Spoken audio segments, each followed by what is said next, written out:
যুক্তি দিয়ে শরীয়ত কেরা লঙ্ঘন করছে। যুক্তি দিয়ে ধর্ম চলে না, সংখ্যা গরিষ্ঠতা দিয়ে ধর্ম চলে না। সংখ্যা গরিষ্ঠতা দিয়ে যদি ধর্ম চলে, বিড়ি সিগারেট খাওয়া তো ওয়াজিব হয়ে যাবে। কথা বুঝেননি? সুদ আর হারাম থাকবে না, প্রায় সবই সুদখোর। তাহলে বেশি জন সুদ খায়, কাজে সুদ হলো জায়েজ। কথা বুঝেননি? আরে নামাজই পড়া লাগবে না, সমাজে অধিকাংশ তবে নামাজি। সংখ্যা গরিষ্ঠতার দোহাই দিয়ে ধর্ম চলে। হকের মাপকাঠি সংখ্যা নয়, হকের মাপকাঠি কোরআন হাদিস। যদি আপনি একাই হন, আপনাকে বলে না 10 যেখানে কি আল্লাহ বলে না, 10 যেখানে খোদা সেখানে বলে না। খোদা তো বলা যাবে না, কিন্তু আল্লাহ 10 যেখানে আল্লাহ সেখানে, এটা কে বলেছে আপনাকে? যদি তাই হতো তাহলে ইউসুফ আলাইহিস সালামকে কুয়াতে ফেলে দিয়েছিল কয় ভাই?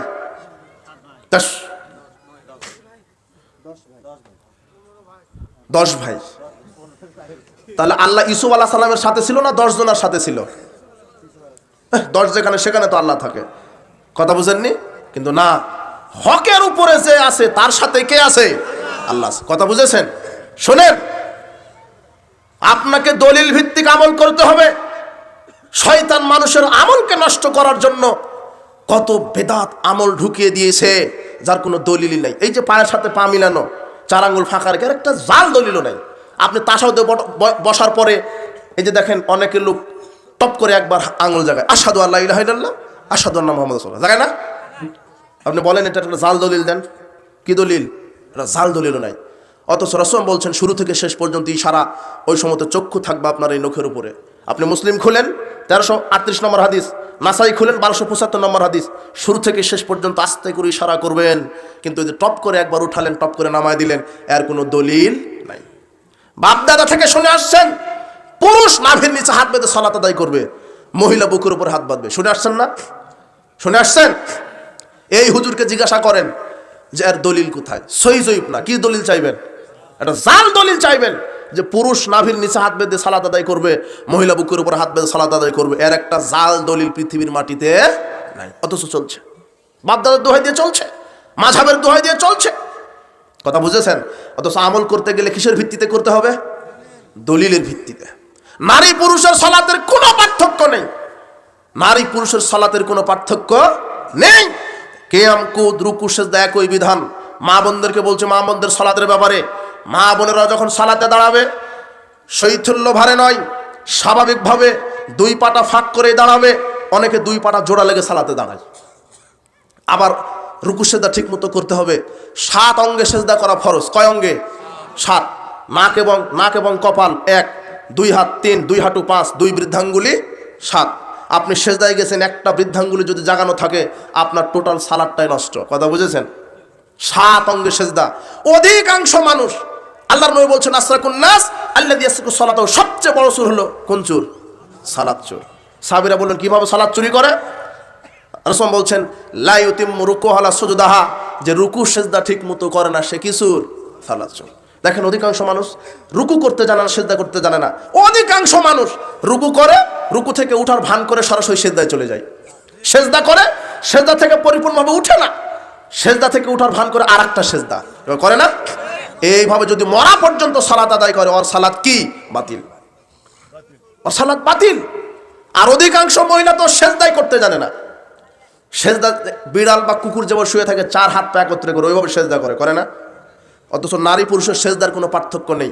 লম্বাভাবে সিজদা, এমনভাবে লম্বাভাবে সিজদা দিতে হবে পেটের নিচে যেন ফাঁকা থাকে। নারী পুরুষের একই বিধান। রাসূল সাল্লাল্লাহু আলাইহি ওয়াসাল্লাম বলছেন তোমরা এমনভাবে সিজদা করো যাতে করে পেটের নিচ দিয়ে ছাগলের বাচ্চা চলে যেতে পারে। কিন্তু আপনার স্ত্রী, আপনার মেয়ে, আপনার বোন এমনভাবে সিজদা করে যে একটা পিঁপড়া যেতে পারবে না। যদি যেতে চায় মাথার ওই দিক দিয়ে ঘুরে যেতে হবে। আপনি হাসছেন? এ যদি মরা পর্যন্ত সালাত আদায় করে 1 রাকাতও আল্লাহ কবুল করবেন না। চ্যালেঞ্জ। কথা বুঝেছেন? সহিহ বুখারীর 757 নম্বর হাদিস পড়বেন। আল্লাহর নবী লোকটাকে বলছেন তুমি সালাতই আদায় করো না। আর হুযায়ফা রাদিয়াল্লাহু আনহু বলছেন আরেকটা লোককে, নাসাই 1312 নম্বর হাদিস, তুমি যদি এইভাবে মরা পর্যন্ত সালাত আদায় করো, রাসূলের সালাতের উপরে তুমি মৃত্যুবরণ করতে পারবে না। সল্লু কামা রাআইতুমুনি উসাল্লি, তোমরা ওইভাবে সালাত আদায় করো যেইভাবে কাকে দেখেছো? রাসূলকে।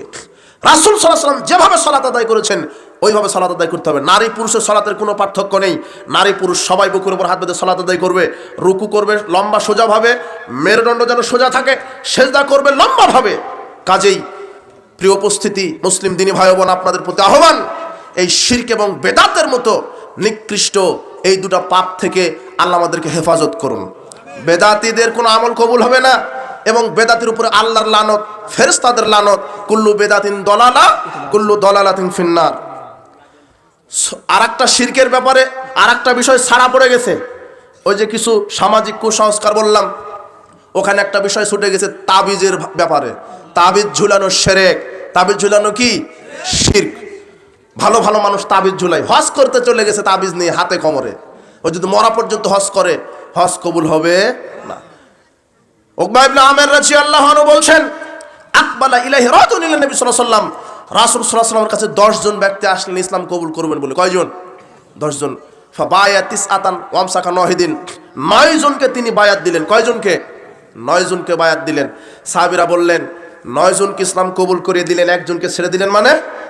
তখন আল্লাহর নবী বলছেন, শোনো, ইন্না আলাইহি তামিমা, এই ব্যক্তির শরীরের ভিতরে তাবিজ আছে। কি আছে? তাবিজ থাকার কারণে আল্লাহর নবী তাকে ইসলাম কবুল করালেন না। যেখানে তাবিজ থাকার কারণে ইসলামই কবুল করতে পারে না, সেই জায়গাতে আপনার মসজিদের হুজুর সালাত আদায় করায় আবার তাবিজেরও ব্যবসা করে, আছে না? হজ করতে চলে গেছে, হজ হয়েছে, ইমানই নাই। ওই যে আমি বলি না ইমান ভঙ্গের কারণ, এখন ইমান ভঙ্গের কারণ ওইভাবে আর আলোচনা করতে পারি না। কেন জানেন? মানে ইমানই নাই, ওর ভাঙবে কি জিনিস? আমি যদি বলি আপনার অজু ভাঙে গেছে, কিন্তু অজুই তো করেনি, ভাঙার সুযোগ আছে? অজু থাকলে তো ভাঙবে, তো ইমান থাকলে তো ভাঙবে, ওর কি নাই? কবর পূজারী, মাজার পূজারী, খানকা পূজারী, এই তাবিজ ব্যবসায়িক, এদের ভিতরে ইমানই নাই, ভাঙবে কখন? কথা বুঝেননি? এই জন্য ইমান আগে নিয়ে আসুন। আল্লাহ আমাদেরকে কবুল করুন, আল্লাহুম্মা আমিন। বেদাত আমল থেকে বিরত থাকবেন। আরেকটি